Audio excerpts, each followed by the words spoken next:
Well, we've said this on our show when we've had these like Q&As, and Norman Horn, the founder of LCI, and I get on and talk about it. They've asked us, what order would you dismantle the state? And the Fed is always number one.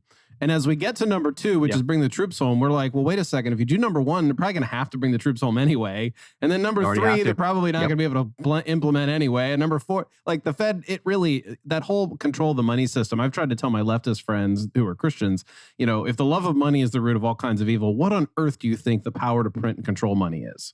Like, it's like, it's greed. It's greed as a system, right? Yeah. It's not incentivized greed through a market-based, quid pro quo, you scratch my back, I scratch yours, you provide me a product, I give you money type of thing. It's greed where they don't even have any negative feedback. They don't have any kind of feedback. It's literally just, I control everything. There's nothing you can do about it. I bankroll everything. If I were a leftist, I can't imagine that I would hate that system any less than I do now. Like that can be our unifying factor between people across the political spectrum is the ultra powerful shouldn't control what money is. That should be something decided by people in the market, even if it means multiple currencies. Well, I mean, that's why Peter Schiff went out and did the whole, when the Occupy Wall Street, he went out and talked to people and was like, yeah, I'm in the 1%, but I agree with you about all this power.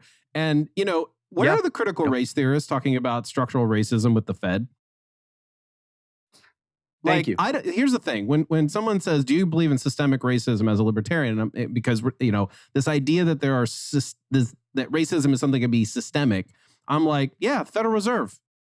Like, that's one example. It just seems blindingly obvious to me that they just don't really care about the actual issues that deal with racism, and they kind of pick and choose what things. I mean, what about the public education system?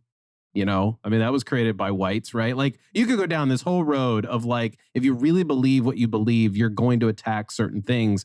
And most of those things come back to the ones that libertarians are harping about. Yeah.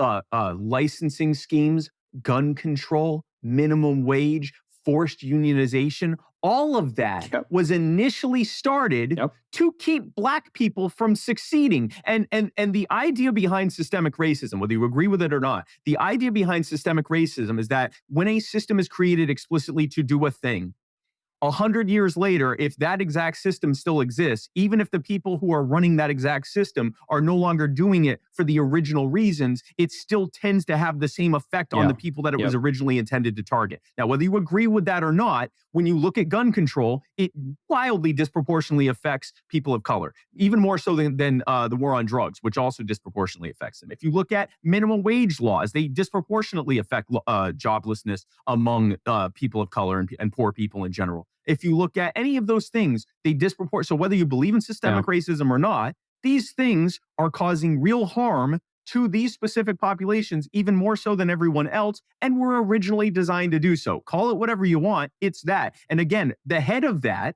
at the very top of it, what allows it to happen is the Federal Reserve and the government and ruling class being able to decide what currency is. So yeah, if I had to pick one issue, that would be it.